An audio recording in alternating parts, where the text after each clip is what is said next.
Hello बच्चों, कैसे हैं आप सब। मैं नितेश शुक्ला आप सभी का अपने YouTube चैनल पे एक बार फिर से स्वागत करता हूं।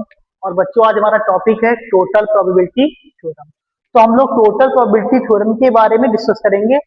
और सबसे पहले हम ये समझते हैं टोटल प्रोबेबिलिटी थ्योरम जो है हमारी सबसे इंपॉर्टेंट पार्ट होती है बेस थ्योरम का। तो सबसे पहले हम लोग टोटल प्रोबेबिलिटी थ्योरम पे बात करेंगे, फिर उसके बाद हम लोग बेस थ्योरम पे बात करेंगे। ठीक है बच्चों, चलिए सपोज करिए बेटा, ये हमारा एक रेक्टेंगल है। रेक्टेंगल का मतलब सिंपल सा है, एक हमारा कोई सैंपल स्पेस है। सैंपल स्पेस में बहुत सारे इवेंट है। आप कह सकते हैं सपोज एक इवेंट E1 है, दूसरी इवेंट E2 है और एक इवेंट E3 ले लीजिए। और कोई एक ऐसी इवेंट है जो तीनों में एक कॉमन है। सपोज मैंने इसका नाम E1 बोल दिया, इसका नाम E2 बोल दिया और इसका नाम E3 बोल दिया, और तीनों में एक कॉमन इवेंट है जो कि ए है। तो बच्चों समझिएगा कि एक सैंपल स्पेस है। सैंपल स्पेस क्या होता है?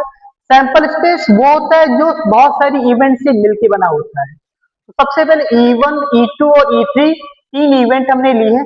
हम चाहे तो इनफाइनाइट नंबर ऑफ या n नंबर ऑफ इवेंट ले सकते हैं। उनमें से एक कॉमन इवेंट है ए। ए क्या है? ए एक ऐसी इवेंट है जो तीनों में ड्रा हो रही है। ठीक है बच्चों, तो टोटल प्रोबेबिलिटी थ्योरम कहती क्या है? अगर हम इस इवेंट ई के होने की E1 के होने की प्रोबेबिलिटी कहें तो प्रोबेबिलिटी ऑफ E1 होगी बच्चों।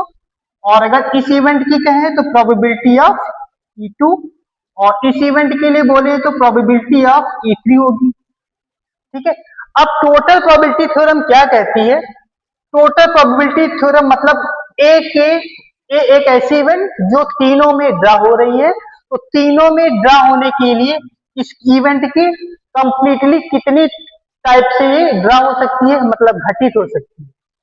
तो इसके लिए आपका क्या है, क्योंकि हमारी तीन इवेंट है, तो सबसे पहले तो हम लोग चाहें तो प्रोबेबिलिटी ऑफ ए, तो बच्चों क्या लिख सकते हैं? प्रोबेबिलिटी ऑफ E1 और इनटू में देखिए हमें करना क्या है, हमें कर लिखना पड़ेगा आपको यहाँ पे probability of A upon E1 into में probability of A upon E1 और plus of probability of E2 और इनटू में probability of A upon E2 and से, क्योंकि यहाँ पे बच्चों तीन इवेंट है तो probability of E3 into probability of A upon E3 होगा। ठीक है बच्चों, तो यहाँ पे हमको समझना क्या है कि आफ्टर कंप्लीशन ऑफ एक ऐसी इवेंट है कि जो तीनों में कॉमन है। तो ए के होने के बाद E1 के होने की प्रोबेबिलिटी। ठीक है बच्चों, और पीए क्या है? पीए हमने कहा कि जो तीनों में एक कॉमन इवेंट है जो तीनों में ड्रा हो रही है, इसके होने की टोटल प्रोबेबिलिटी क्या होगी। तो ये हमारी यही जो है आपकी टोटल प्रोबेबिलिटी थ्योरम को रिप्रेजेंट करती है। ठीक है बच्चों, probability of E1 into probability of A by E1। A by E1 का मतलब क्या होता है? After completion of A probability of E1।